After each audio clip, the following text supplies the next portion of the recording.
Hey, tonight we're diving into one of history's most fearsome disease outbreaks, a mysterious and terrifying plague that swept across Europe in 1495. Before you get comfortable, take a moment to like the video and subscribe, but only if you genuinely enjoy what I do here.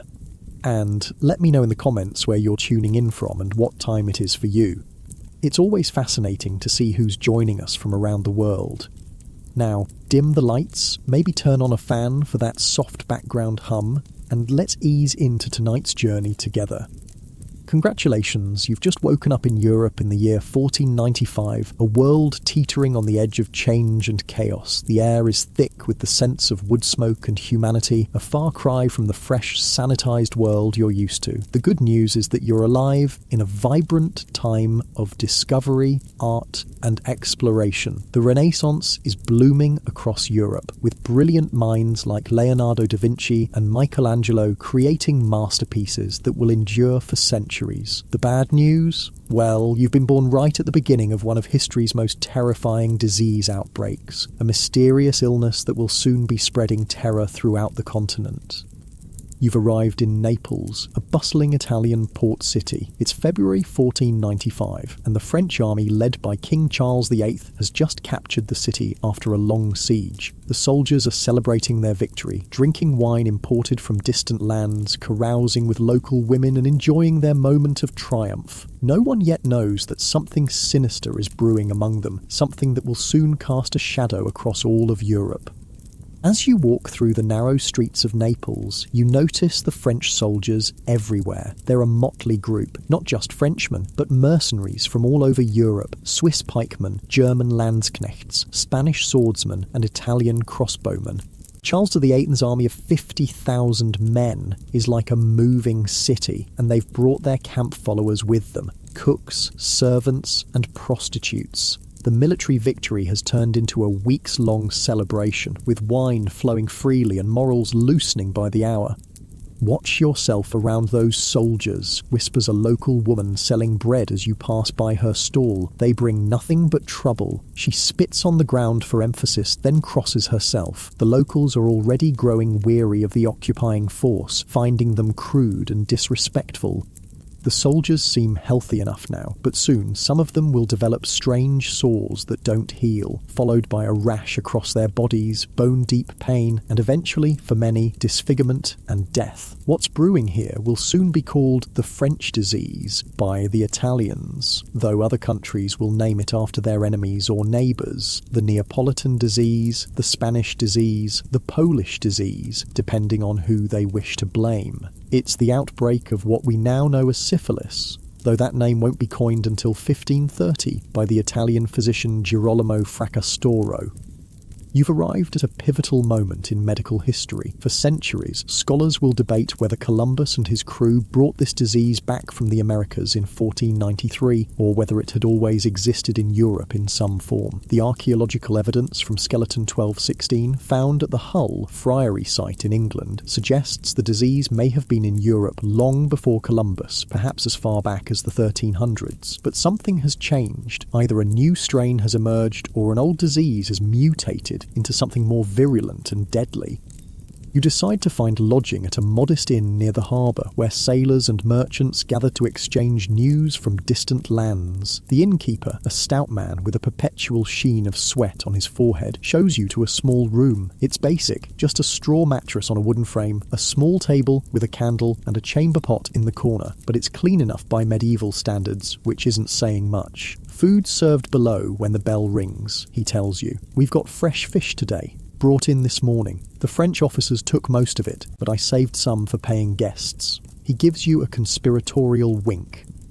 Later, in the common room downstairs, you find yourself seated near a group of sailors who claim to have sailed with Columbus on his voyages to the New World. They're telling tall tales of their adventures, each story more outlandish than the last. One of them, a weathered man with leathery skin and missing teeth, lowers his voice as he speaks. "There's something not right with some of the men who returned," he confides to the group. "Pedro, who was with us on the first voyage, he's got these sores that won't heal.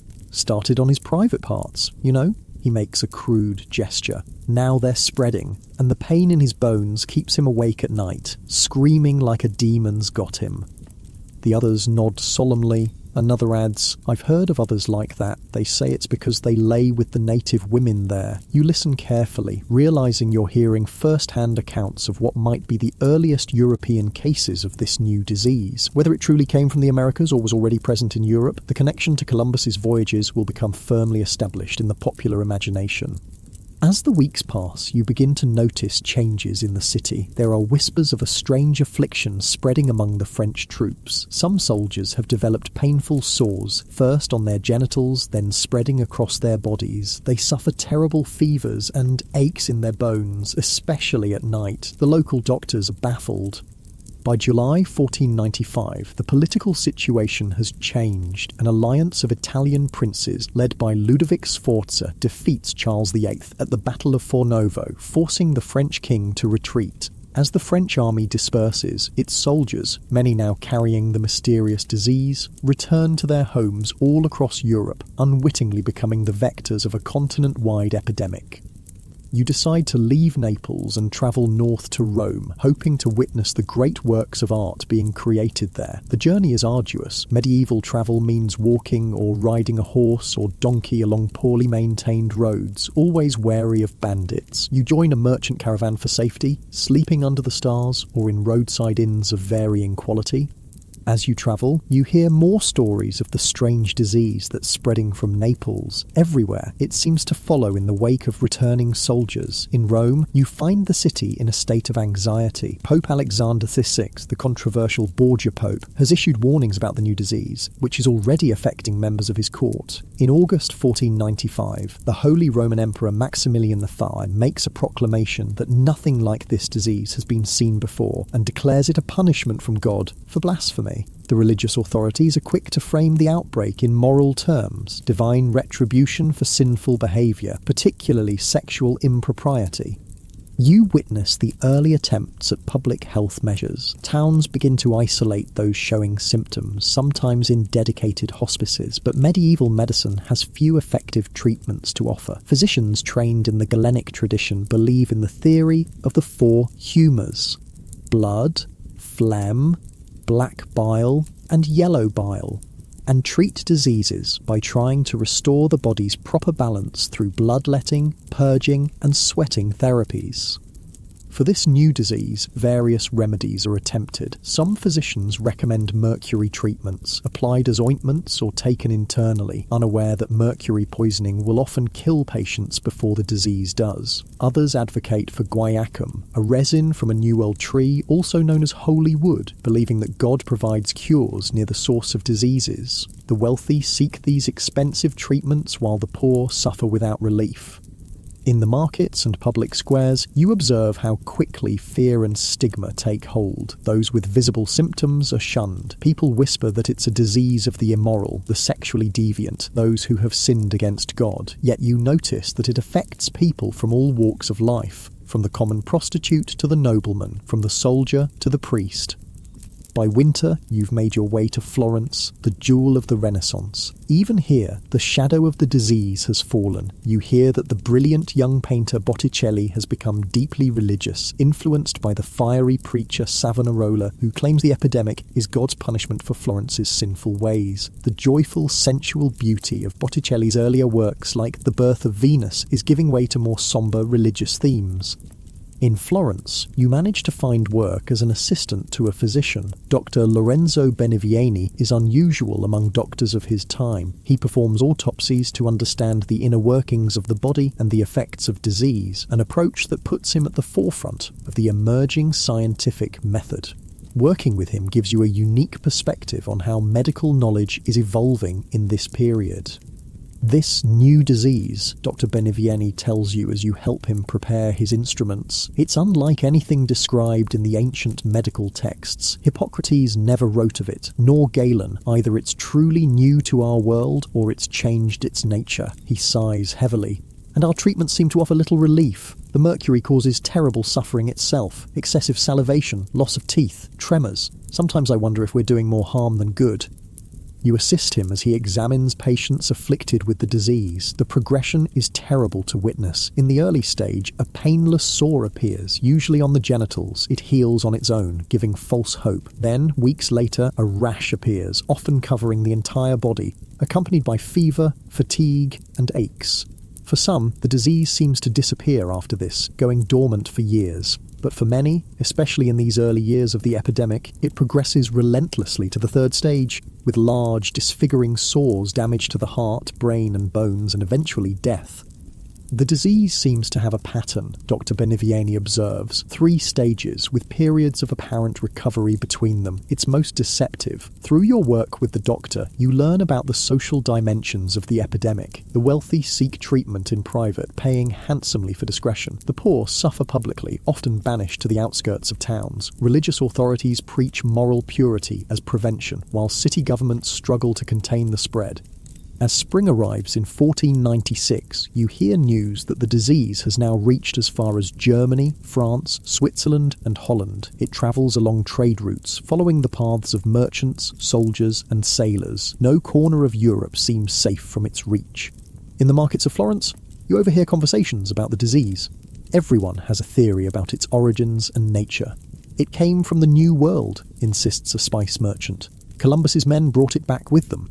Nonsense, counters a wool trader. It's a corruption of leprosy, made more virulent by the alignment of the planets.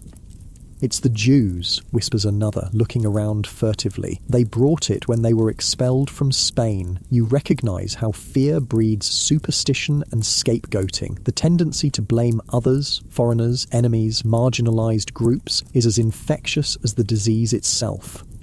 The year 1497 brings news that the epidemic has reached Britain and Scotland. By now, physicians across Europe are documenting the disease with increasing accuracy. In 1498, Joseph Grinpec, a German scholar, publishes one of the first detailed descriptions, writing that the disease is so cruel, so distressing, so appalling that until now nothing so horrifying, nothing more terrible or disgusting has ever been known on this earth. Working with Dr. Benivieni has given you insights into how medical knowledge evolves in response to new challenges. The epidemic is forcing physicians to question ancient authorities and trust their own observations. You're witnessing the early stirrings of what will eventually become the scientific revolution. By 1499, the disease has become endemic across Europe. Reports suggest it has reached Scandinavia, Hungary, Greece, Poland, and Russia. European voyagers have carried it as far as Calcutta in India. It seems no place is untouched.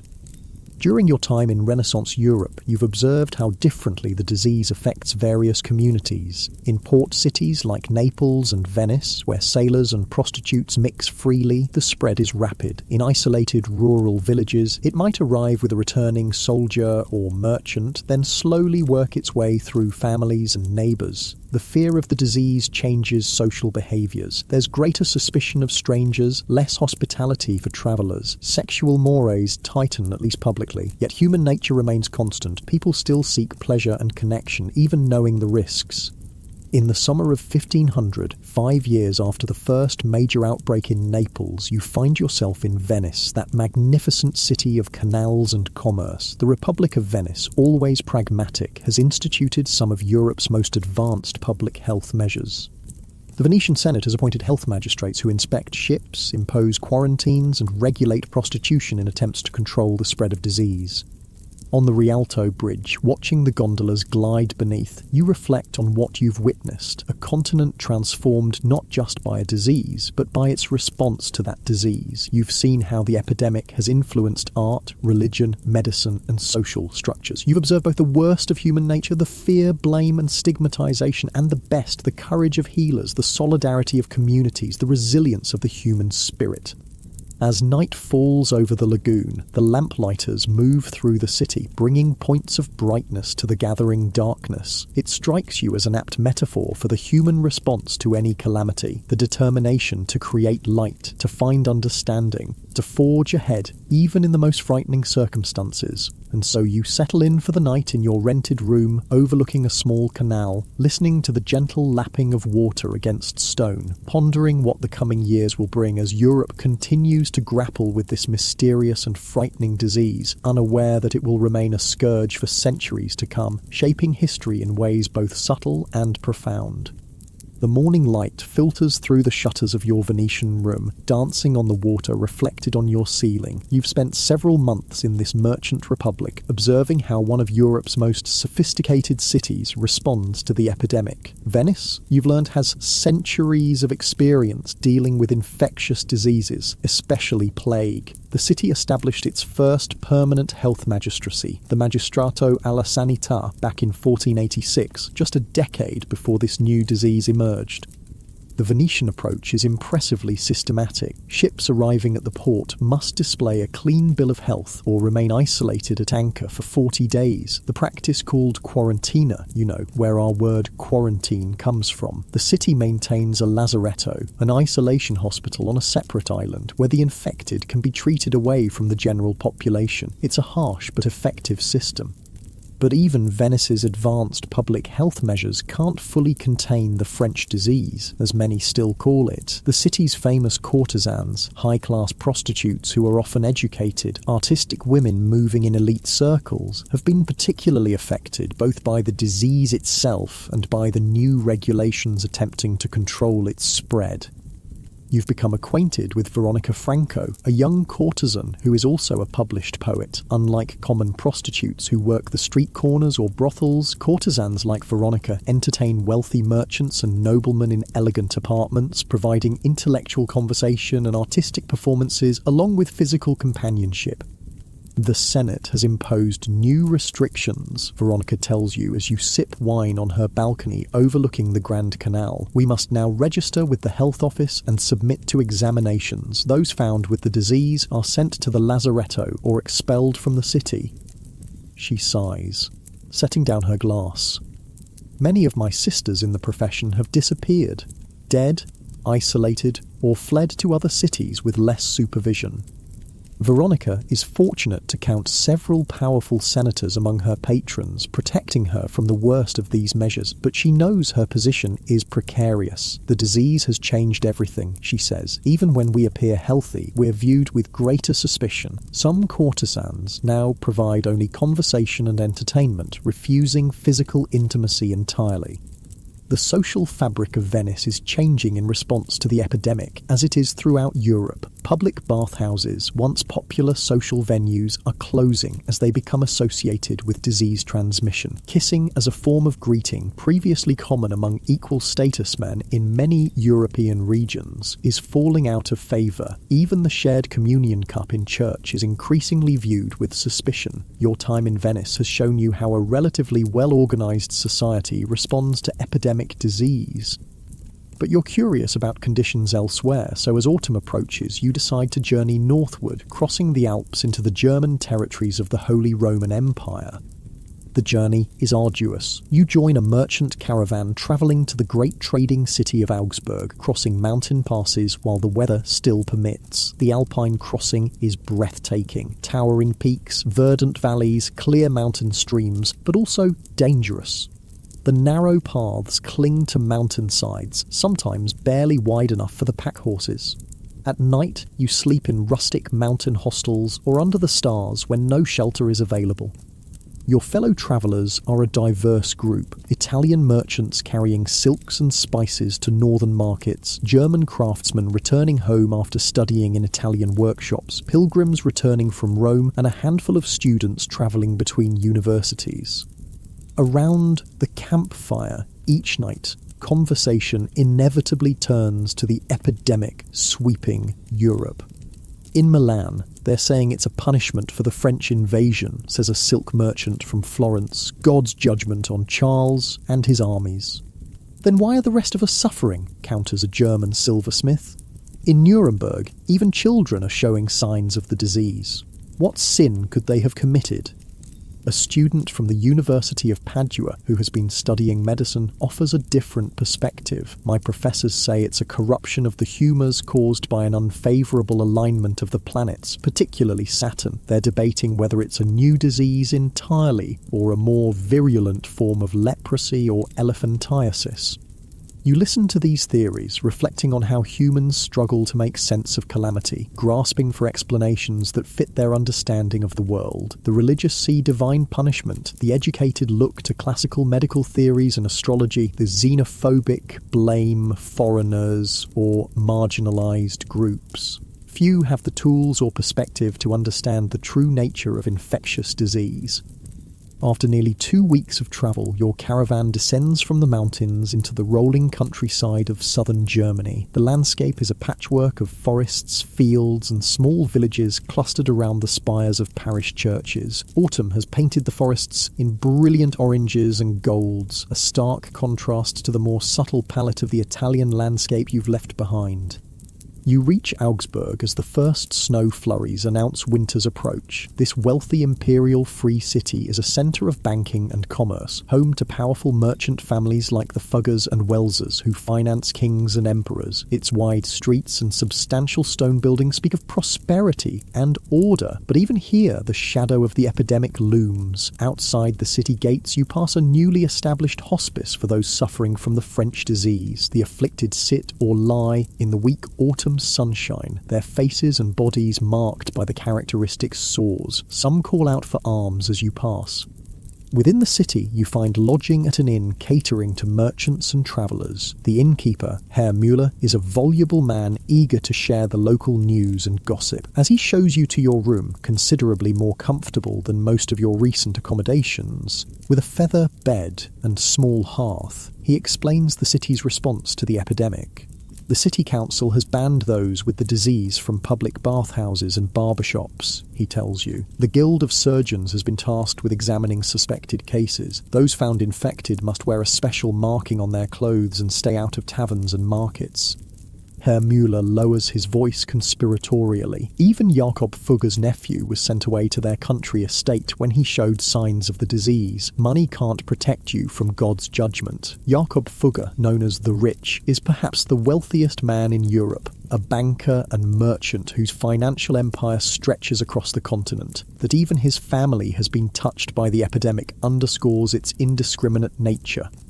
During your stay in Augsburg, you learn more about how the epidemic is affecting different segments of society. The city maintains hospital facilities run by religious orders like the Antonines, who have long specialised in treating skin diseases, but their traditional remedies, prayers, herbal baths, dietary regimens based on the theory of humours, provide little relief for this new affliction. For the wealthy, physicians prescribe mercury treatments, administered as ointments, pills, or through fumigation therapy, where the patient is exposed to mercury vapour. These treatments cause profuse salivation, which is seen as the body expelling the disease. What the doctors don't realise is that these symptoms, along with the tremors, gum disease, and neurological problems many patients develop, are actually signs of mercury poisoning. The cure is often worse than the disease, comments Dr. Adalbert Heim, a city physician you meet through the innkeeper's connections. I've seen patients lose their teeth, their hair, their minds from these mercury treatments, yet we have little else to offer except palliative care. Dr. Heim is unusual among his colleagues for his scepticism about traditional treatments. Most physicians still adhere strictly to Galenic medicine, which has changed little since ancient times. They believe illness results from imbalance in the 4 bodily humours: blood, phlegm, black bile, and yellow bile, and treat accordingly with bloodletting, purging, and substances classified as hot, cold, wet, or dry to counteract the perceived imbalance. The ancients never described this disease, Dr. Heim tells you as he shows you his modest medical library. That's what makes it so confounding. We have no guidance from Hippocrates or Galen. We must observe and learn for ourselves. This empirical approach, learning through observation rather than relying solely on ancient authorities, represents the leading edge of medical thinking in this period. It will eventually blossom into the scientific revolution, but for now it remains the minority view. As winter deepens, you witness how the rhythm of life in northern Europe adapts to the harsh season. The days grow short, with darkness falling by mid-afternoon. Streets empty as people retreat indoors. Families gather around hearths, burning precious fuel to keep warm. The fortunate have stores of food to last until spring: salted meat, dried fish, root vegetables, and preserved fruits. The poor subsist on dark bread and whatever they can afford at the increasingly expensive winter markets. Despite the cold, life continues. The Christmas season brings processions and mystery plays depicting biblical stories. Guilds compete to present the most impressive pageants. For a time, the festivities provide a welcome distraction from the epidemic's shadow. But as January's deep freeze grips the city, you notice how the disease seems to recede somewhat. Fewer new cases appear, and some victims experience temporary improvement. Dr. Heim has an interesting theory about this. It seems the disease, like many fevers, waxes and wanes with the seasons, he explains. Perhaps the cold inhibits its spread or strength, or perhaps when people gather less often in public, there are fewer opportunities for contagion. His insight is remarkable for the time, an early understanding of what we now know as disease seasonality and the role of social contact in transmission. But without a framework for understanding germs or infection, such observations remain isolated insights rather than building blocks of a comprehensive theory. During your winter in Augsburg, you become acquainted with different social classes and their experiences of the epidemic. The patrician families, like the Fuggers, live in large stone houses with private wells and privy chambers, allowing them to maintain better hygiene than commoners. When illness strikes, they can retreat to country estates away from urban contagion. They have access to physicians and expensive treatments, however ineffective these might be. Guildmasters, the skilled craftsmen who form the backbone of the city's economy, live more modestly but still enjoy considerable comforts. Their workshops and homes are often combined in the same building, with family members and apprentices living and working together. This proximity means that when one falls ill, others often follow. Journeymen and labourers inhabit rented rooms or simple dwellings in less desirable parts of the city. They rely on public wells for water and public bathhouses for bathing, both potential vectors for disease. When sick, they might receive charity care from religious institutions, but often must continue working as long as physically possible, having no other means of support. The poorest, beggars, day labourers, and the growing population of displaced rural people seeking opportunity in cities suffer most acutely. Living in overcrowded conditions with poor nutrition and sanitation, they are especially vulnerable to all diseases, including the new epidemic. By spring of 1501, you've spent nearly a year in Augsburg, observing its response to the continuing epidemic. The initial panic has subsided into a grim acceptance as the disease becomes endemic rather than epidemic, a persistent feature of life rather than a novel crisis. People adapt, developing social customs and public health measures to minimize risk while continuing necessary activities. As the snow melts and travel becomes easier, you decide to journey onward to the university town of Heidelberg, where scholars are documenting the disease with increasing precision. You join a merchant convoy traveling along the river routes through the heart of German-speaking lands. The countryside you pass through bears the marks of both prosperity and hardship. Well-tended fields surround substantial villages, but you also see abandoned farmsteads and uncultivated land. The previous decades have brought increasing social tensions, peasant revolts, religious dissent, economic pressures from changing trade patterns. The epidemic is but one of many challenges facing the common people of Europe. In the villages where your convoy stops for the night, you observe how rural communities are affected by the disease. The spread is slower than in crowded cities, but when it arrives, it often moves through family groups. You hear stories of entire households afflicted, with no one well enough to tend crops or animals. The rural understanding of the disease differs somewhat from urban perspectives. Village healers, often women with knowledge of traditional herbal remedies, offer treatments based on local plants, guaiacum wood when available, but more often native herbs like sassafras, sarsaparilla, and burdock, believed to purify the blood. Some of these may actually have mild anti-inflammatory or immune-supporting properties, providing modest relief even as their theoretical basis remains misunderstood. Religious responses are particularly strong in rural areas. Processions, special masses, and pilgrimages to local shrines seek divine intervention against the epidemic. Some villages revive older pre-Christian practices alongside Christian observances, hanging protective herbs over doorways, burying symbolic objects at field boundaries, observing specific taboos believed to ward off illness. As your journey continues, you pass through increasingly prosperous lands along the Rhine River. Vineyards climb the hillsides, producing the famous Rhine wines exported throughout Europe. Castles perch on strategic heights, home to the minor nobility who control local territories. River traffic is constant, barges laden with goods moving between major trading centres. At one riverside inn, you meet a group of students returning to Heidelberg after the winter break. They're eager to share the latest medical discussions from the university, where physicians are carefully documenting the progression and symptoms of the disease.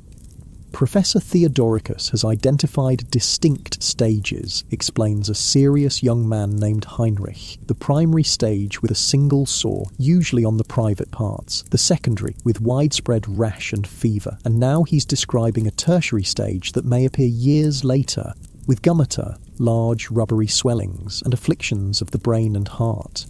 Another student adds, they're debating whether it's truly new or if it's related to other diseases. Some say it's a more virulent form of leprosy, others that it's an entirely novel contagion brought from the islands Columbus discovered.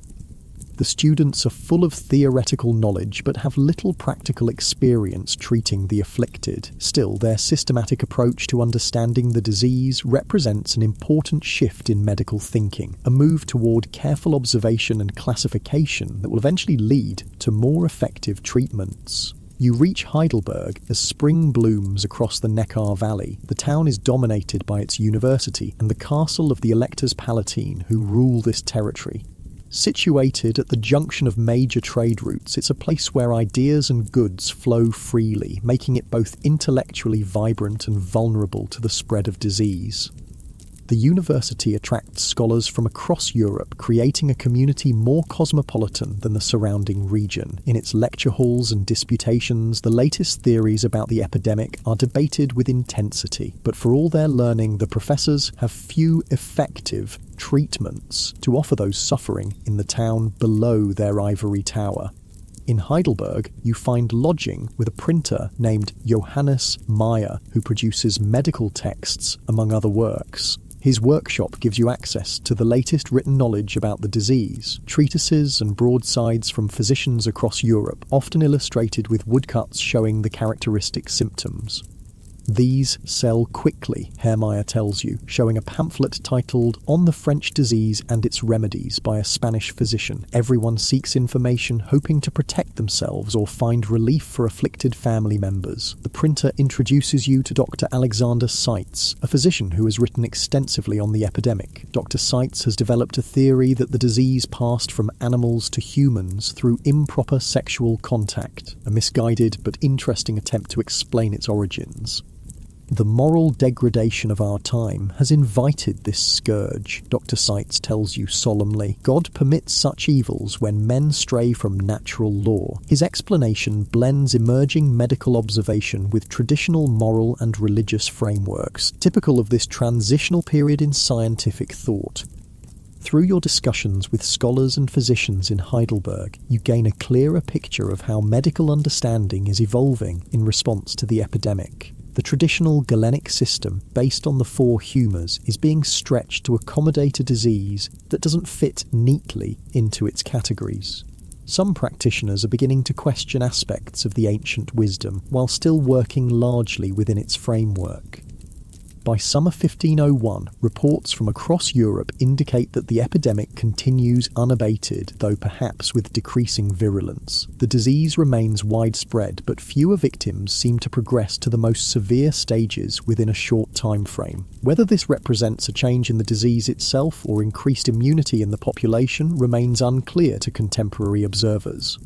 As you reflect on your journey through epidemic-stricken Europe, you recognize how profoundly this disease is shaping society. Beyond the obvious physical suffering, it has transformed social norms, influenced art and literature, challenged medical traditions, reinforced religious interpretations of illness, and altered intimate behaviors. Like the Black Death before it, this epidemic will leave an indelible mark on European culture and consciousness.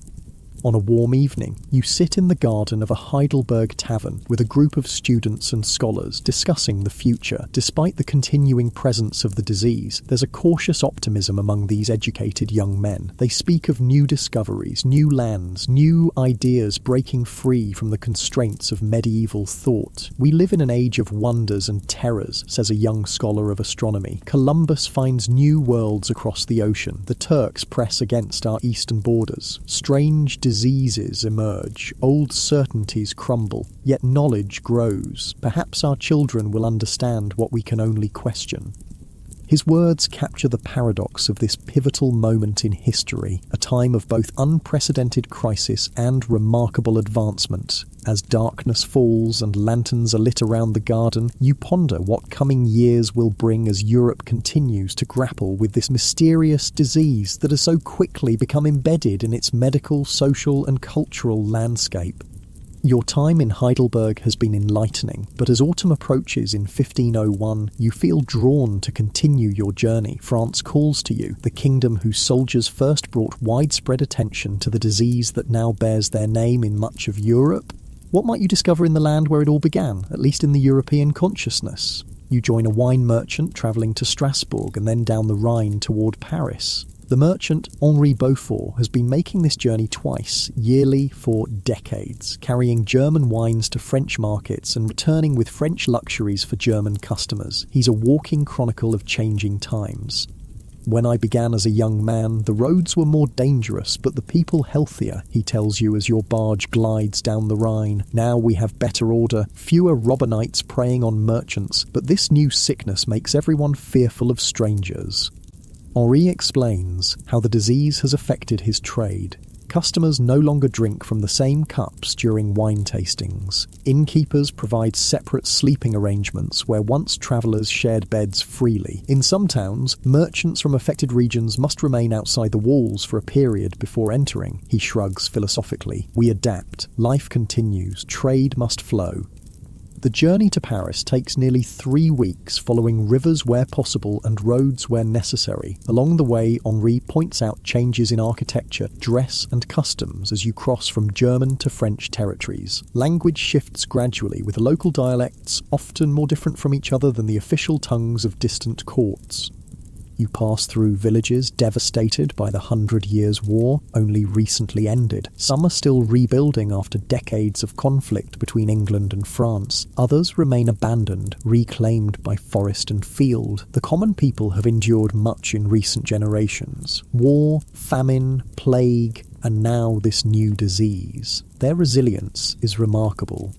In smaller settlements, you observe how rural communities cope with the epidemic. Without access to physicians or apothecaries, they rely on traditional healers, often wise women with knowledge of herbal remedies passed down through generations. These healers use local plants like burdock, dandelion and nettles to make infusions and poultices. They can't cure the disease, but sometimes provide temporary relief from symptoms. "My grandmother taught me to treat the sores with a paste made from comfrey root," one village healer tells you when you express interest in her methods. "It soothes the pain and helps them dry. For the fevers, we use willow bark tea. For the aches in the bones, a hot compress of mustard seed." Her pragmatic approach focuses on symptom relief rather than theoretical causes. Religious practices offer another response to the epidemic. In one village, you witness a procession honouring St. Roch, patron saint of plague and infectious disease. Villagers carry candles and relics through the streets, stopping at homes where the sick lie suffering. Priests offer blessings and last rites. Despite the limited physical benefit, these rituals provide psychological comfort and maintain community solidarity in the face of suffering.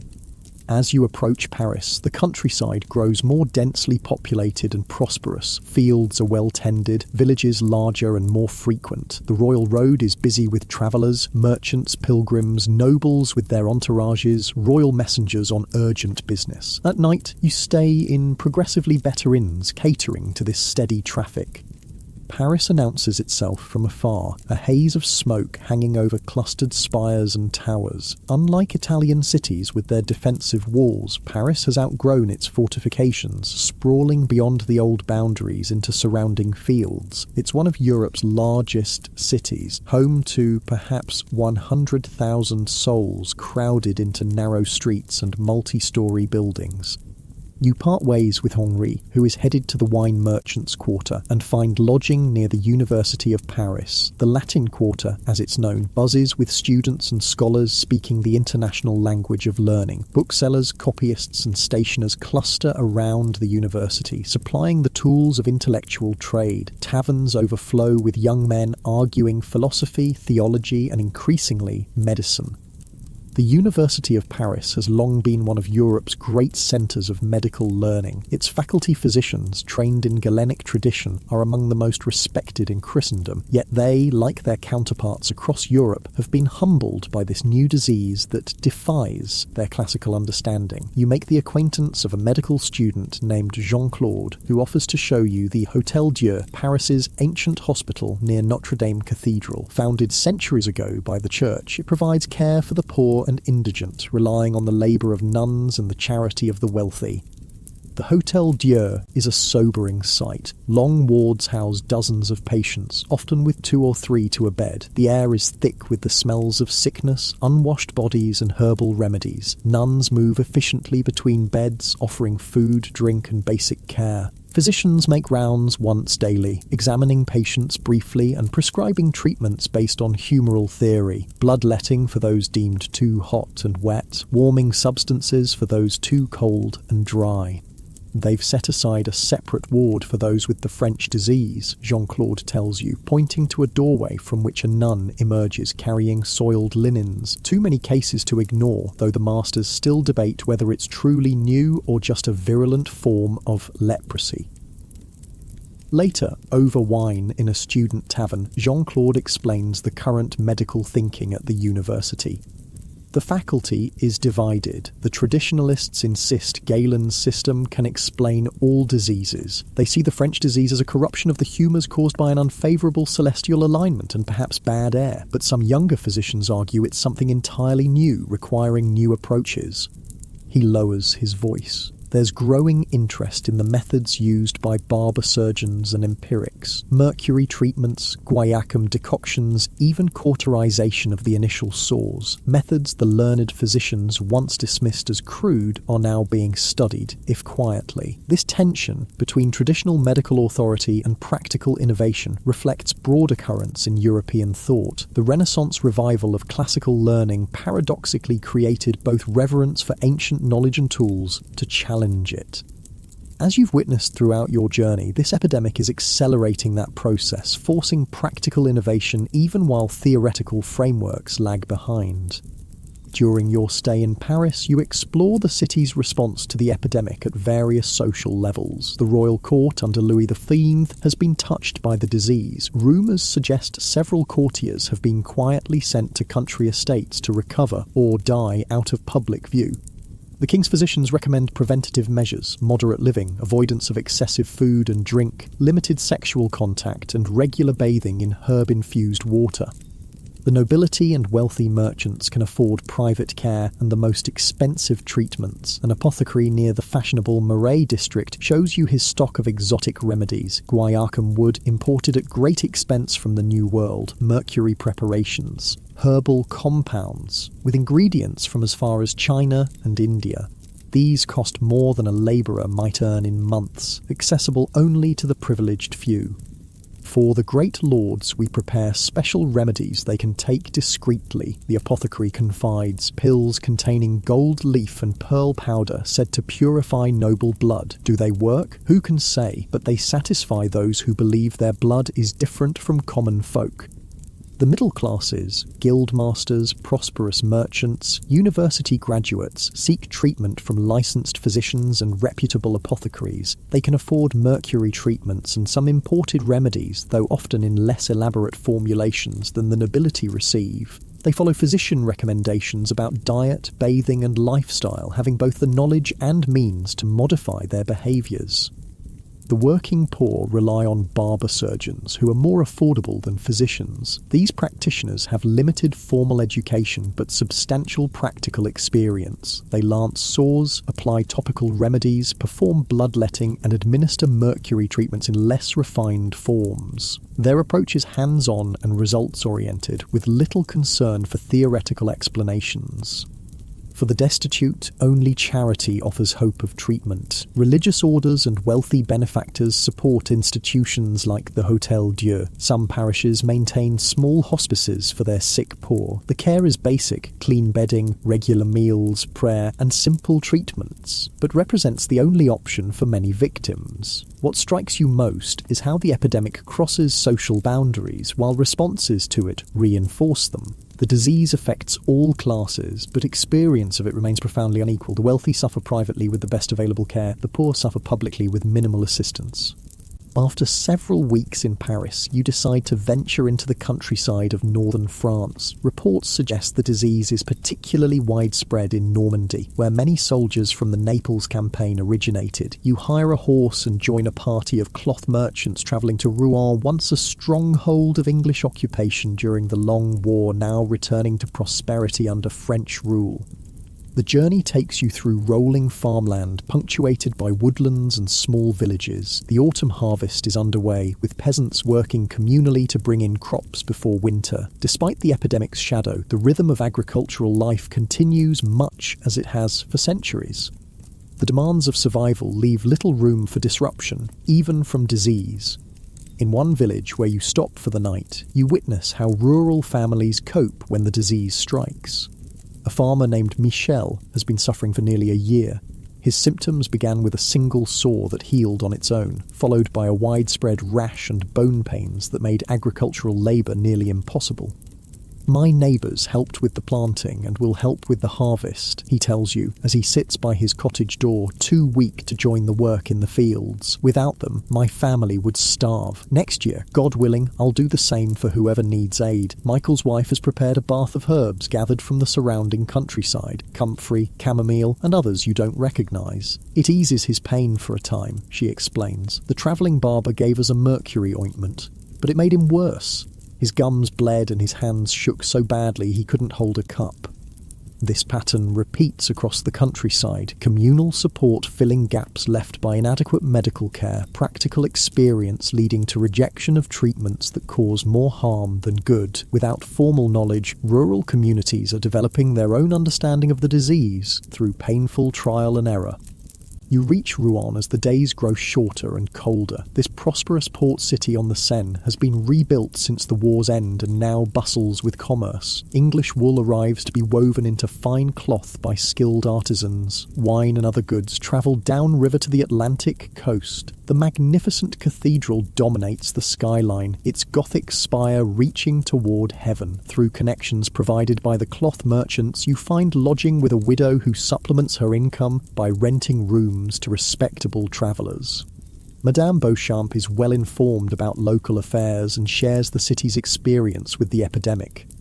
When the first cases appeared 6 years ago, there was panic, she tells you as she serves a simple but hearty beef stew. People blamed the returning soldiers, especially those who'd been in Naples. Some were driven from their homes, denied their livelihoods. The bishop had to preach against this cruelty, reminding the congregation that Christ called us to care for the sick, not shun them.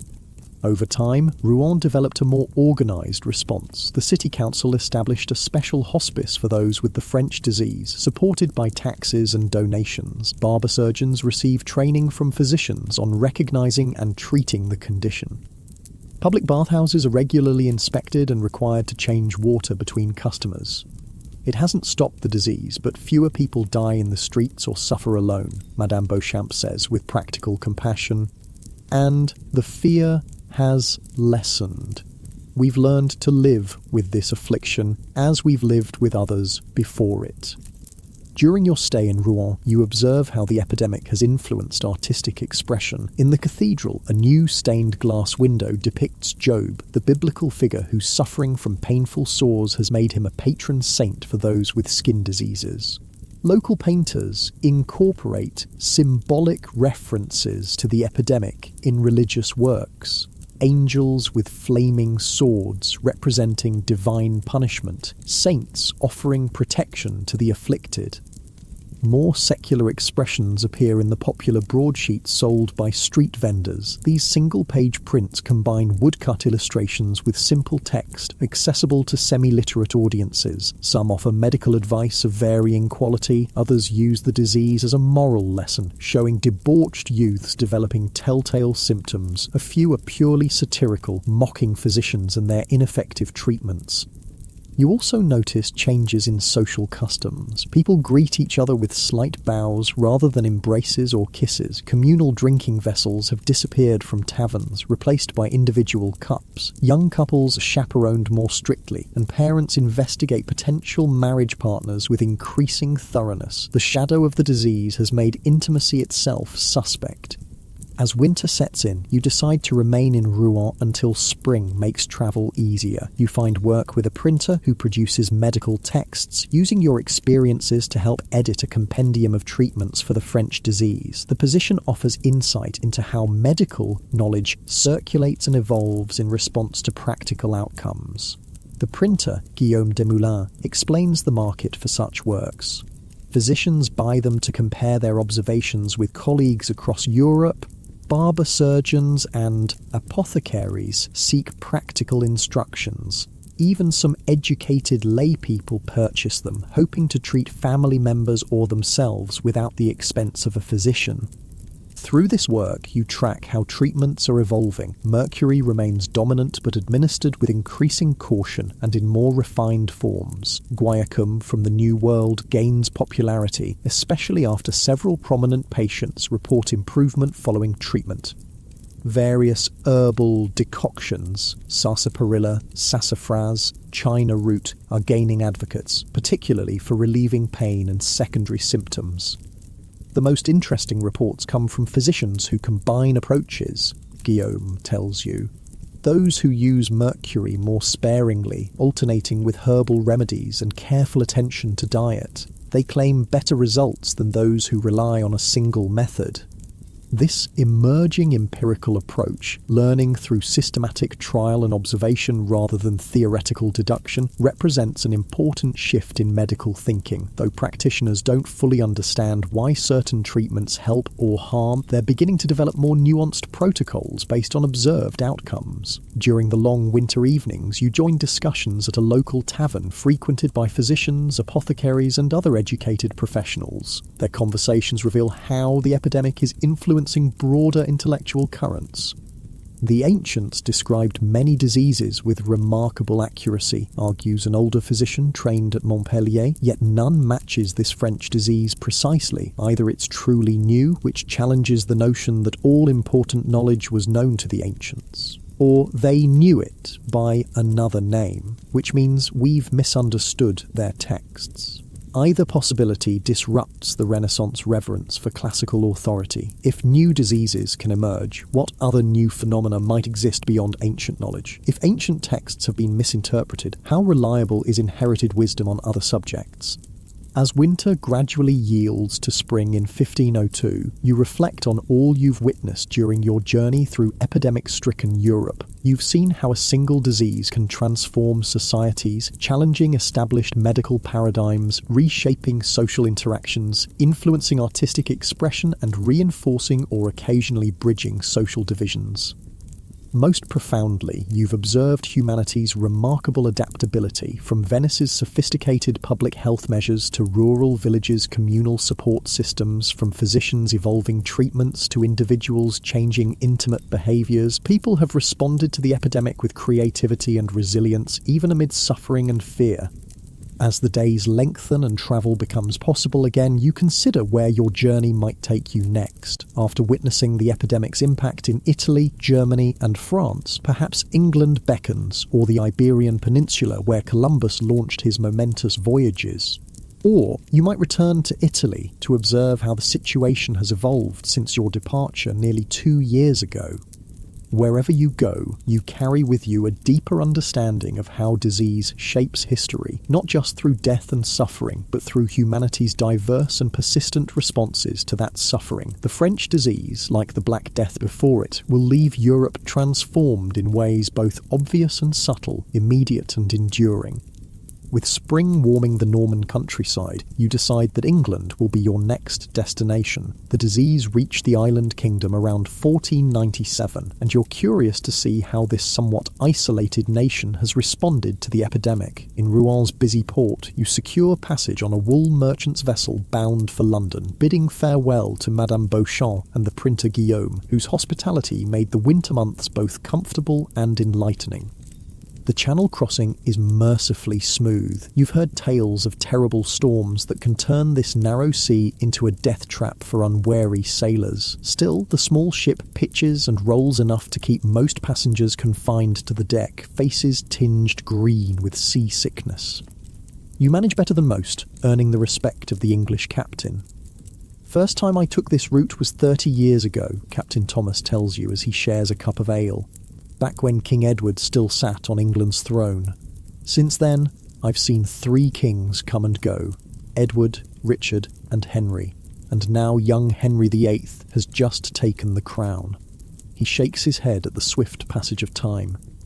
The captain is a valuable source of information about how the epidemic reached England. We first heard rumours from French ports around 96, he recalls. By 97, cases appeared in London, Portsmouth, Bristol. Anywhere with active harbours, sailors brought it, as they bring all things good and ill from foreign shores, he continues. King Henry VII, God rest him, just passed 2 months ago. He was a cautious man, suspicious of foreigners even before the disease arrived. After it came, he tightened port restrictions, limited foreign merchants' movements. Some say it slowed the spread, others that it merely drove the afflicted into hiding, fearing deportation. As your ship enters the Thames estuary, the landscape unfolds, green marshes giving way to increasingly dense settlement as you approach the city. London announces itself with a forest of ship masts, then the imposing tower and the singular dome of St. Paul's Cathedral. Hundreds of small boats dart across the river like water insects, carrying people and goods between shores. You disembark at a bustling wharf, instantly surrounded by the clamour of commerce. Porters shouting offers to carry baggage, vendors selling hot pies and ale, customs officials examining cargo. The smell of the river mingles with wood smoke, roasting meat, brewery vapours, and the indefinable scent of thousands of humans living in close proximity. England feels both familiar and foreign after your time on the continent. The language shares roots with German but sounds entirely different. Architecture shows Norman influences but with distinctive English elements. Fashion seems a season or 2 behind Paris, with slight variations that mark it as uniquely English. Through Captain Thomas's recommendation, you find lodging at the Tabard Inn in Southwark, across the river from the city proper. This ancient establishment is known for hosting pilgrims travelling to Canterbury, immortalised in Chaucer's famous tales written a century earlier. The innkeeper, Master Baxter, is a 3rd-generation host full of stories about famous guests and London's changing fortunes. My grandfather welcomed Chaucer himself, he boasts, though you suspect the timeline doesn't quite support this claim. And my father saw Jack Cade's rebellion come right past our door. Me, I've seen the sweating sickness take thousands, and now this French pox making its rounds. Master Baxter proves a valuable guide to London's response to the epidemic. The city's governance is complex. The Crown, the City Corporation, the parishes and the guilds all hold overlapping authority. This creates a patchwork approach to public health. Less centralised than Venice's systematic measures, but more organised than rural responses you've witnessed. The mayor ordered examinations of bathhouses and stews, Master Baxter explains, using the English term for brothels. Many were closed, especially here in Southwark, where the Bishop of Winchester licensed them for centuries. The city physicians advised against shared cups and bedding. Some parishes established special almshouses for their afflicted poor. You learn that London, unlike some continental cities, has no designated hospital for those with the French pox. Instead, existing institutions, St Bartholomew's, St Thomas's, and various parish infirmaries, have adapted to accommodate the growing number of cases. Treatment varies depending on a patient's means and connections. Over the coming days, you explore London's medical landscape. Through a letter of introduction from Guillaume the printer, you meet Dr. Thomas Lineker, one of England's most prominent physicians. Recently returned from Italy, where he studied at Padua, Lineker represents the new Renaissance learning-taking route in England. Our medical knowledge lags behind Italy's, he admits as he shows you his impressive library. But we're advancing quickly. I've translated several Greek medical texts previously unavailable in England. King Henry VIII has shown interest in establishing a college of physicians to regulate practice and raise standards. Dr. Lineker's approach to the French pox reflects his humanist education. We must return to original Hippocratic principles, careful observation, detailed case histories, attention to environmental factors. The Arab commentators and medieval schoolmen obscured much of this wisdom. You inquire about specific treatments employed in England. Lineker sighs. Much the same as elsewhere. Mercury remains the primary recourse, though I advise more moderate application than most. Guaiacum from the Indies shows promise, especially for alleviating bone pains. Some colleagues report success with China root and sarsaparilla.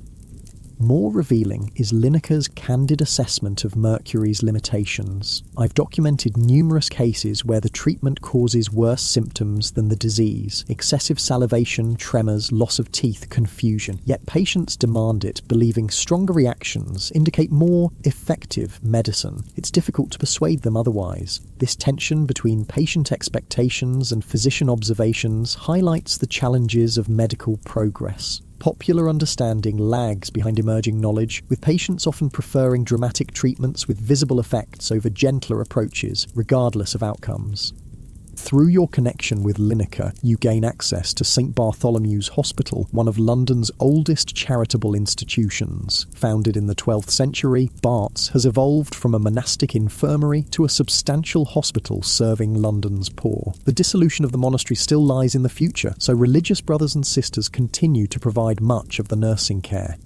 Brother Michael, who oversees a ward housing several pox victims, explains the hospital's approach. We separate them from others when possible, though space constraints often make this impossible. We provide clean bedding, nutritious food, basic wound care. For those who can tolerate it, mercury treatment is offered. Otherwise, we focus on comfort and spiritual consolation. The ward is sobering, a long room with beds lining both walls, each containing one or two patients in various stages of illness. The air carries the distinct odour of disease mingled with herbal remedies and the smoke from a central hearth. Attendants move between beds, changing dressings, offering drinks, emptying waste vessels.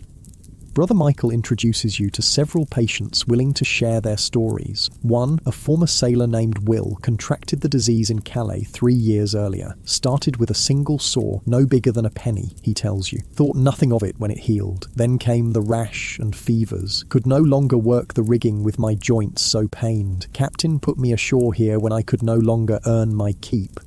Will's condition has stabilised but left him permanently disabled, unable to return to his former profession. The hospital provides shelter and basic care, but his future remains uncertain. His story exemplifies the economic impact of the epidemic: lost livelihoods, increased dependency, strained charitable resources. Another patient, Margaret, represents a different path to infection. A domestic servant in a wealthy merchant's home, she married a man who had previously contracted the disease during military service in France. Unaware of his condition, she became infected and now suffers advanced symptoms, including destructive lesions on her face. "My husband died last winter," she tells you softly. "His family blames me for bewitching him, refuses to acknowledge me as his widow. My former employers dismissed me when the marks appeared. Without Bart's, I would be begging on the streets." Margaret's situation illustrates how the disease exacerbates existing social vulnerabilities, particularly for women. Limited economic opportunities, dependency on marriage for security, and the stigma of visible symptoms create cascading misfortunes from which few paths to recovery exist. Beyond the hospital, you explore how different social classes in London experience and respond to the epidemic. Through Lineker's connections, you glimpse the situation among the nobility and wealthy merchants. When afflicted, they receive treatment in the privacy of their homes, attended by physicians who maintain discretion.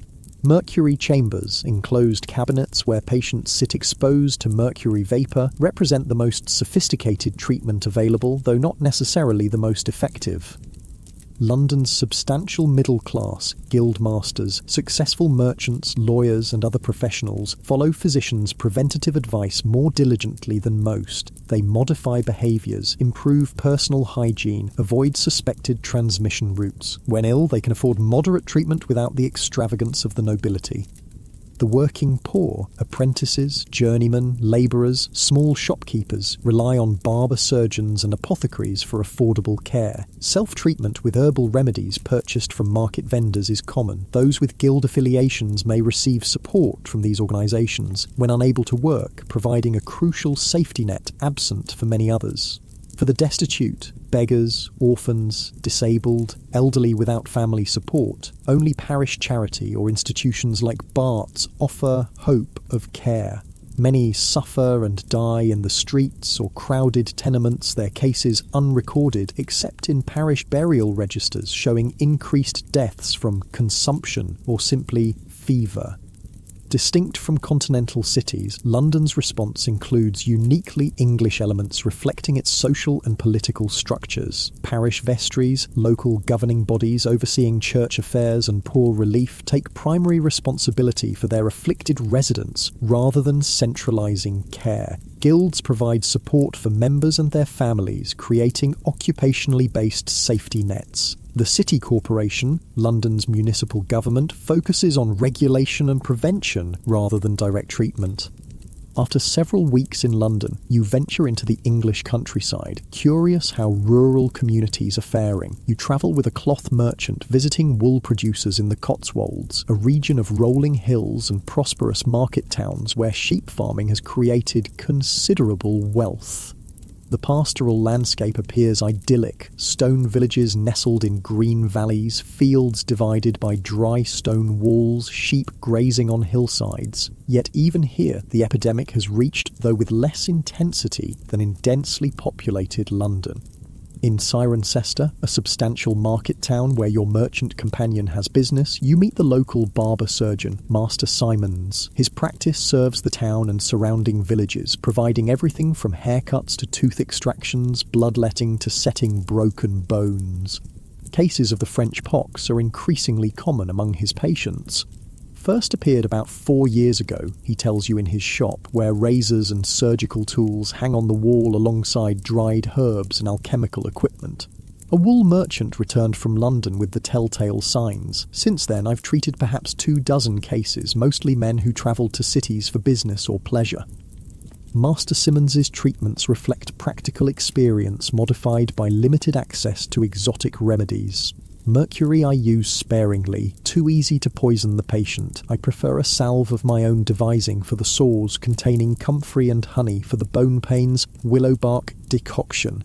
When available, I incorporate guaiacum, but supplies are limited and costly here. His pragmatic approach, free from rigid adherence to medical theory, sometimes achieves better outcomes than more learned physicians' treatments. Several of his patients have maintained their livelihoods despite the disease, adapting when symptoms flare rather than succumbing to debilitating mercury poisoning. Through Master Simons, you meet local families affected by the epidemic. The Coopers, John, a wheelwright, his wife Anne, and their 3 surviving children, demonstrate the disease's impact on family structures. John contracted the pox in Oxford 2 years earlier and unwittingly infected Anne. Their youngest child, born after infection, shows signs of congenital transmission, curved leg bones and notched teeth. We manage as we can, Anne tells you as she continues her household tasks, despite visible discomfort. Neighbours help when John's hands pain him too much for fine work. The older children have learned to assist with tasks beyond their years. We pray for strength and endure. The Cooper family exemplifies the quiet suffering in countless households across Europe, where the disease disrupts livelihoods, strains relationships, and alters children's futures.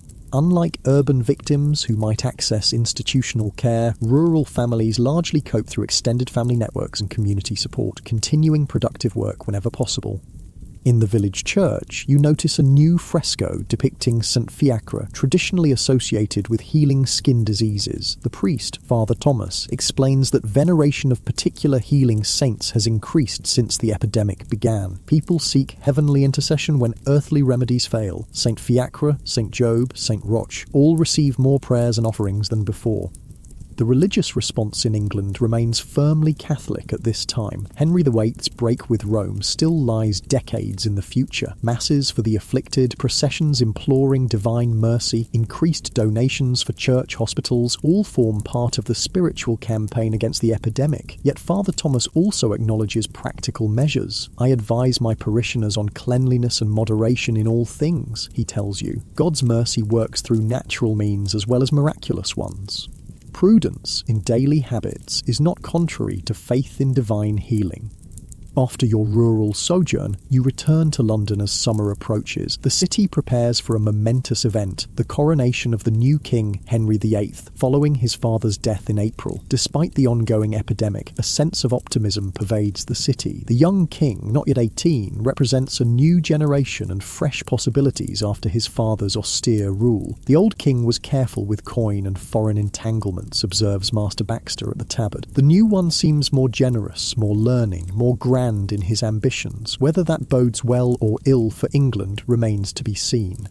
You witness elaborate preparations for the coronation procession, buildings decorated with tapestries and banners, streets cleaned of refuse, temporary grandstands erected for spectators. For a brief time, the shadow of the epidemic recedes as London anticipates celebration. Yet even amid festivities, the disease remains present, in bandaged limbs among the crowd, in absent faces too ill to attend, in whispered concerns about contagion in large gatherings.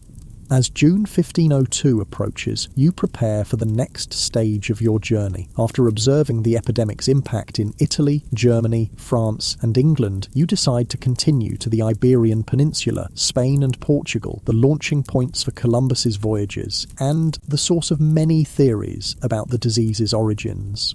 Before departing, you visit Dr. Lineker one final time. He's been collating observations from physicians across England, creating what would now be recognised as epidemiological data.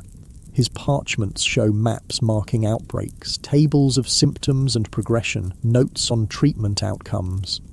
Knowledge accumulates slowly, he tells you, but it does accumulate. Each careful observation, properly recorded and shared, builds our understanding. Perhaps not in my lifetime, but eventually this disease will yield its secrets to rational inquiry. His words capture the emerging scientific worldview, empirical, methodical, patient, that will eventually transform medicine from an art based on ancient authorities to a science grounded in verifiable evidence. The French pox, challenging traditional medical frameworks, accelerates this transition despite the suffering it causes. As you book passage on a merchant vessel bound for Lisbon, you reflect on all you've witnessed in England. Like everywhere, the epidemic crosses social boundaries, while responses reinforce them. Like everywhere, existing institutions adapt rather than transform. Like everywhere, individuals show remarkable resilience amid suffering. Yet England's island nature and distinct social structures have shaped unique aspects of its response. The parish-based approach to care, the early development of systematic record-keeping under physicians like Lineker, the practical adaptation of barber surgeons like Master Simons. These differences, subtle but significant, remind you that no epidemic manifests identically across cultures.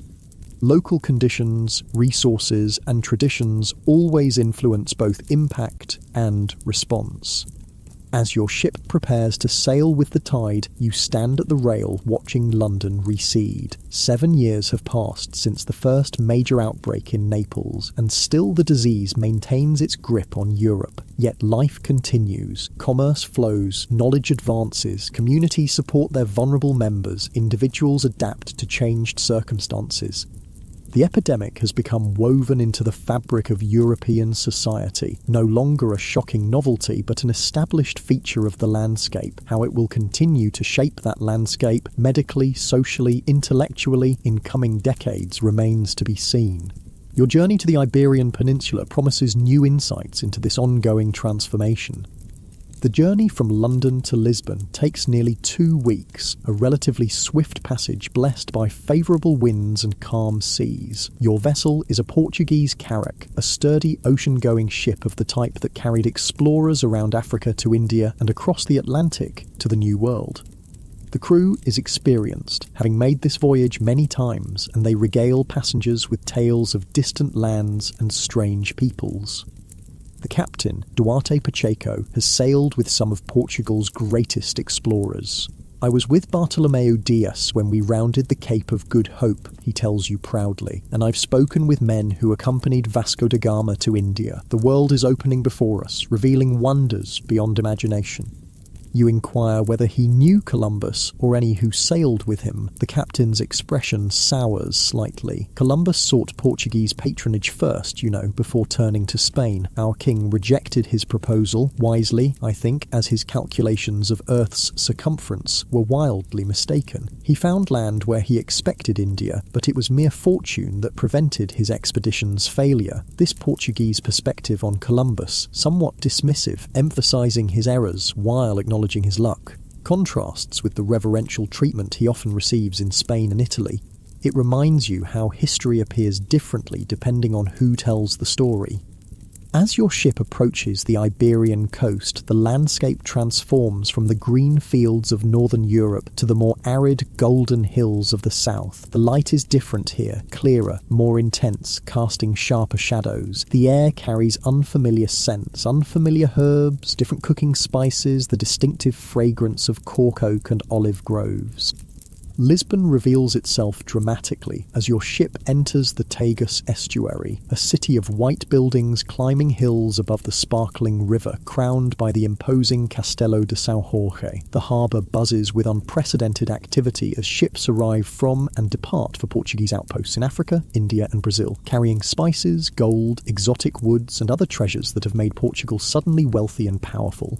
As you disembark, the vibrant multinational character of Lisbon becomes immediately apparent. Portuguese sailors mingle with African labourers, Jewish merchants. Despite official expulsion, many remain by converting, at least outwardly, Moorish craftsmen and visitors from throughout Europe and beyond. The streets ring with multiple languages, and market stalls display goods from 4 continents.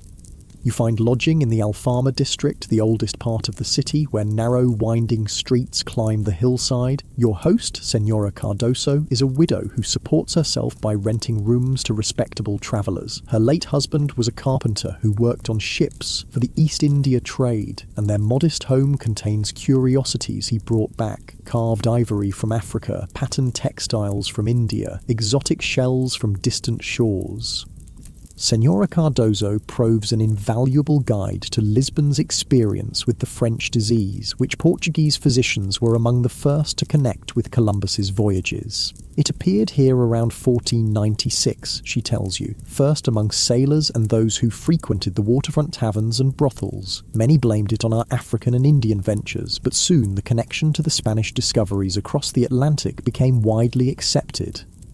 The Portuguese response to the epidemic has been influenced by the nation's trading empire and historical circumstances. As a seafaring power with colonial outposts, Portugal has greater exposure to diverse diseases but also access to potential remedies from around the world. The Reconquista The centuries-long Christian reconquest of the Iberian Peninsula from Islamic rule only concluded in 1492, leaving behind a multicultural medical tradition incorporating European, Islamic, and Jewish knowledge.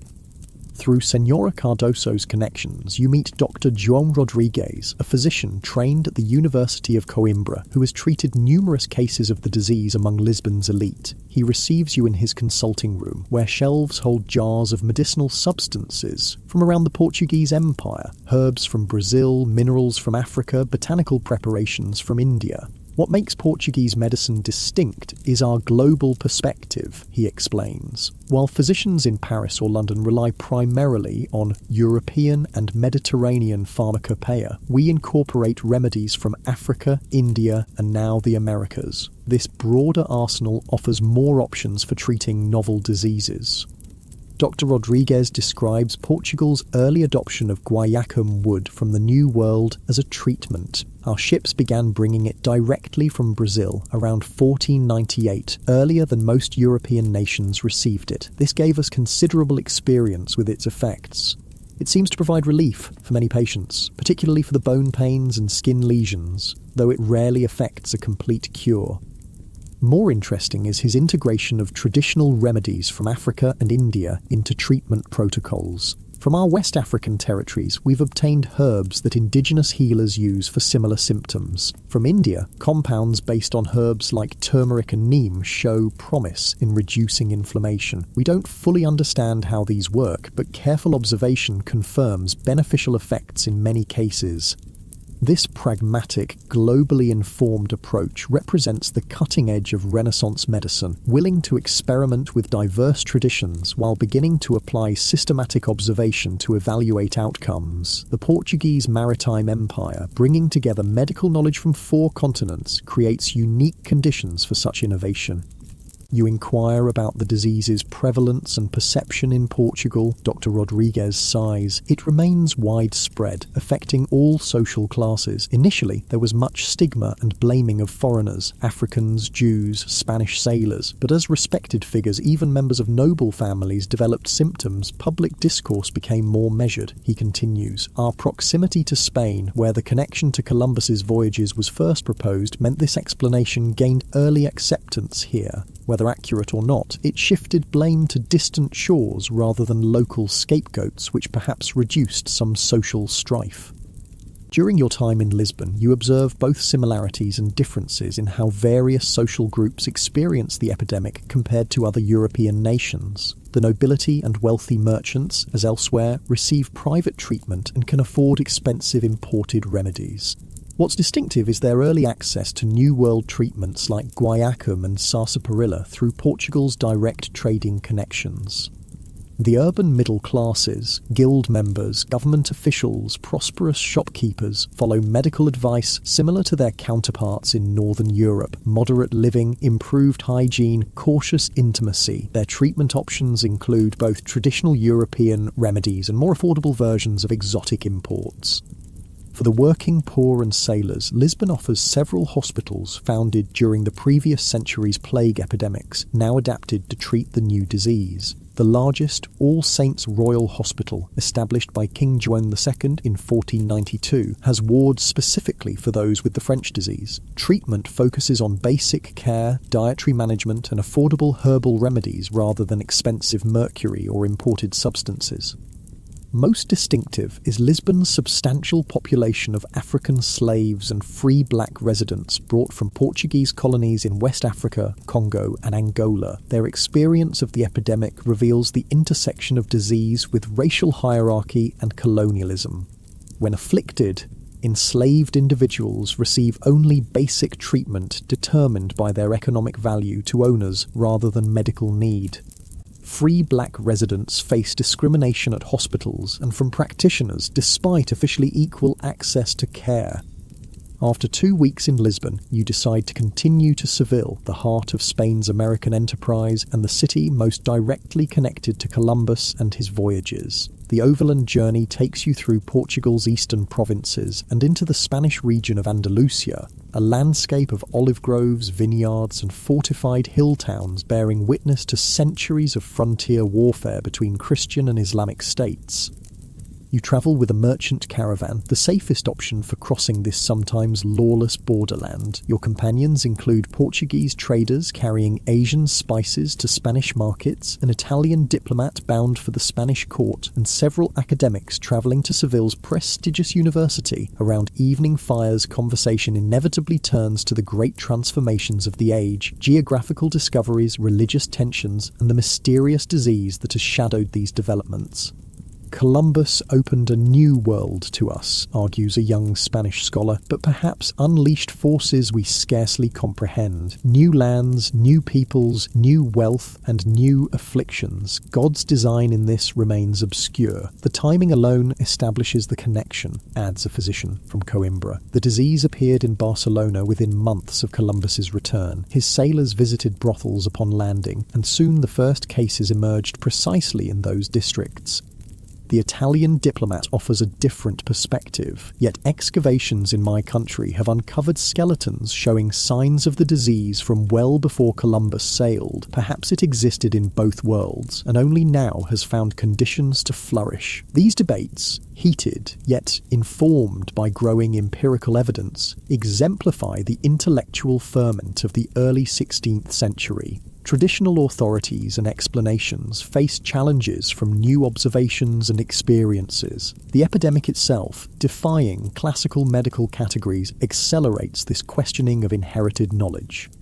You reach Seville as summer heat intensifies, the mighty Guadalquivir River providing welcome relief for the city. Seville in 1502 stands at the centre of Spain's American enterprise. All ships to and from the newly claimed territories must pass through its port, and the Casa de Contratación, House of Trade, established here that very year administers the emerging colonial system. The city hums with activity related to the American ventures. Shipyards construct vessels for Atlantic crossings. Warehouses store goods bound for colonies and treasures returned from them. Officials process documentation for passengers and cargo. Adventurers seek backers for expeditions. Indigenous people brought back by explorers often forcibly draw curious crowds. Through a letter of introduction provided by Dr. Rodriguez in Lisbon, you gain access to Dr. Francisco López de Villalobos, physician to the Spanish royal court and author of the first detailed medical treatise on the disease published in Spain. You meet him at the university, where he occasionally lectures despite his primary duties to the monarchy. I titled my work On the Contagious and Accursed Disease of the French, he tells you with a wry smile, following the custom of naming it after one's traditional enemies. But I believe we Spaniards must accept some responsibility for its presence in Europe, if indeed it came from Hispaniola with Columbus's men. Dr. Villalobos represents the finest medical thinking of Renaissance Spain, combining traditional Galenic training with humanist learning and practical observation. His treatise, published in 1498, provided the first comprehensive clinical description of the disease in Spanish, including detailed observations of its progression through distinct stages. What distinguishes this malady from those previously known, he explains, is its pattern of remission and recurrence. The initial symptoms resolve without treatment, giving false hope of recovery. Then new and different manifestations appear weeks or months later. This pattern confounded our understanding until we began recording detailed case histories over extended periods. You inquire about treatments employed in Spain, where proximity to the source of guaiacum might provide advantages. Dr. Villalobos sighs. Guaiacum has indeed been our primary recourse, especially after mercury showed such dangerous effects. But while it alleviates symptoms for many patients, few experience complete recovery. Some physicians now combine approaches, moderate mercury treatments alternating with guaiacum decoctions and dietary regimens. Most valuable is his perspective on Columbus's role in the epidemic. I have interviewed several physicians who treated Columbus's crew upon their return. They confirm that some sailors developed symptoms consistent with the disease shortly after reaching Spain. Whether they contracted it in the Indies or carried it there from Spain remains debated. He continues, Columbus himself suffered from a painful progressive illness in his later years that some believe was the French disease, though others attribute it to gout or arthritis. He died 4 years ago, his great discovery having brought him more grief than glory in the end. During your time in Seville, you gain access to documents and persons connected directly to Columbus's voyages. At the Casa de Contratación, newly established archives contain logs, correspondence, and official reports from the earliest expeditions. Though carefully guarded as state secrets, your connections with Dr. Villalobos allow limited access to these materials. The logs mention health problems among crew members during and after the voyages, though descriptions are often vague. More revealing are personal letters from participants seeking medical care after their return, describing symptoms clearly recognizable as the French disease. Whether they contracted it in the Americas or after returning to Spain's port cities remains unclear from these accounts. You also meet Rodrigo de Jerez, an elderly man who claims to have sailed on Columbus's first voyage. Now living in modest circumstances despite his historic role, he receives visitors occasionally to share his experiences for a few coins. Whether his tales are entirely truthful or embellished for effect, they provide a first-hand perspective on the expedition's aftermath. Many of my shipmates fell ill in the months after our return, he tells you, sipping wine his fee has purchased. Some with fevers that passed quickly, others with persistent ailments, including the dreaded pox. I was fortunate to escape the worst, though aches visit my bones when weather changes.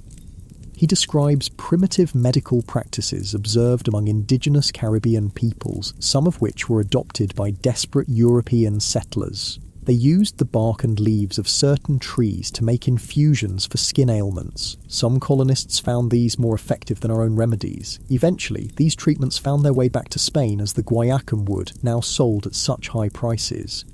As summer passes into autumn, you extend your stay in Spain, travelling to other cities including Salamanca with its famed university and Barcelona, where Columbus was received by Ferdinand and Isabella upon his return. Throughout these journeys you observe how the epidemic has become integrated into Spanish society, no longer a terrifying novelty but an established feature of the medical and social landscape.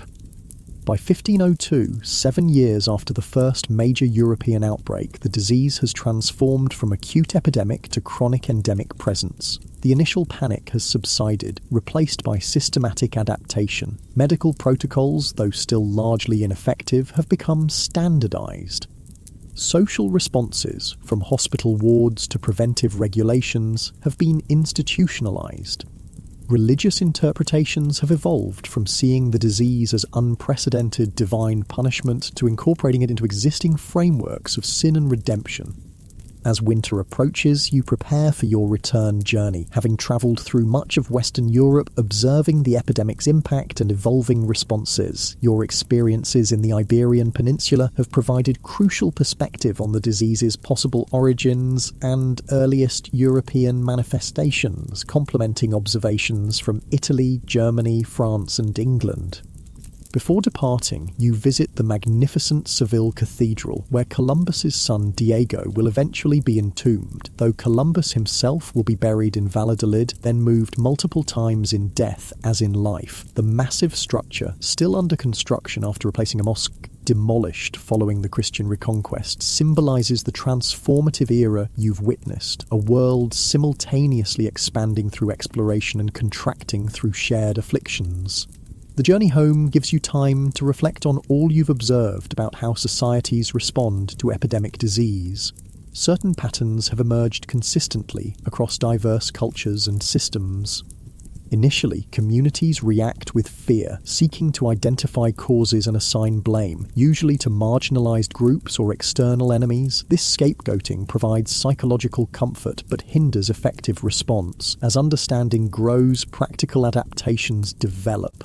Modified social behaviours, public health measures, treatment protocols. These evolve through trial and error, gradually improving outcomes even without theoretical understanding of disease mechanisms. Social hierarchies shape both vulnerability to disease and access to care. The privileged suffer less, not from biological immunity, but from superior resources, conditions, and treatment options. The vulnerable suffer disproportionately, their afflictions often less visible in historical records. Religious and moral frameworks initially interpret new diseases as divine punishment, often for sexual transgressions. Over time, these harsh judgments typically soften as respected community members are affected and practical care becomes more organized. Medical understanding advances through empirical observation, challenging traditional authorities. Epidemic diseases that defy classical explanations accelerate this process, pushing practitioners toward evidence-based approaches. Throughout, human resilience manifests in countless adaptations. Communities supporting afflicted members, practitioners developing new treatments, individuals modifying behaviors to reduce risk while maintaining necessary activities.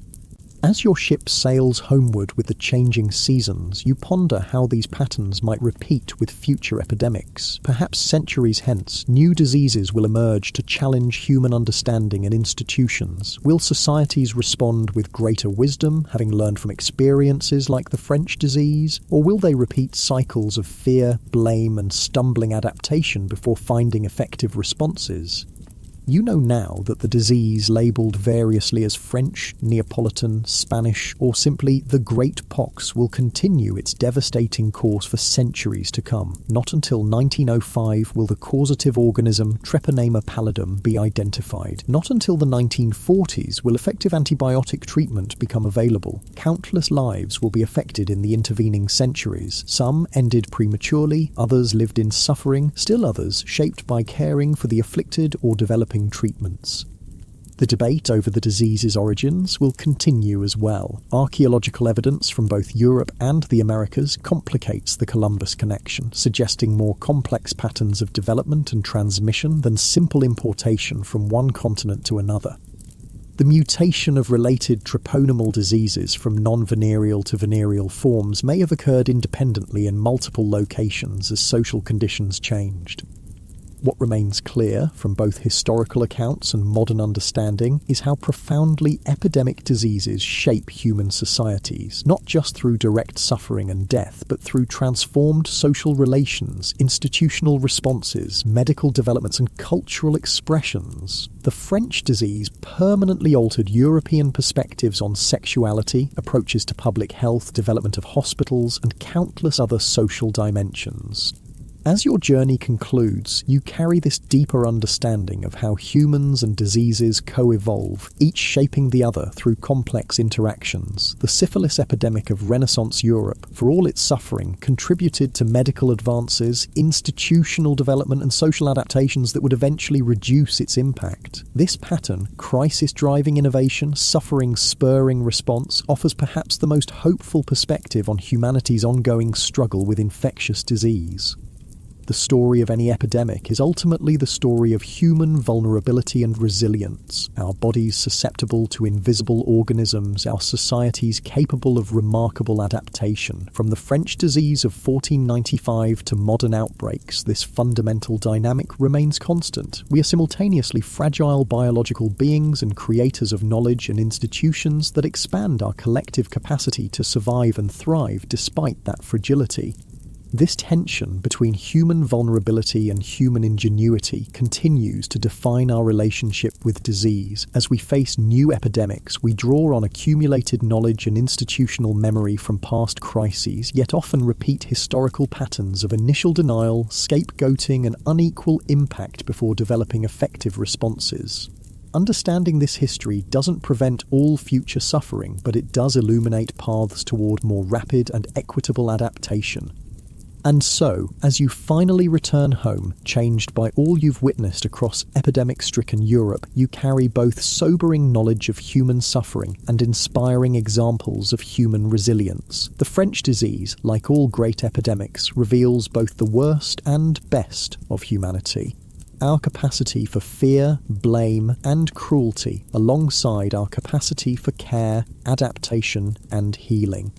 This complex legacy continues to shape our world today, visible to those who know where to look for its lingering influences.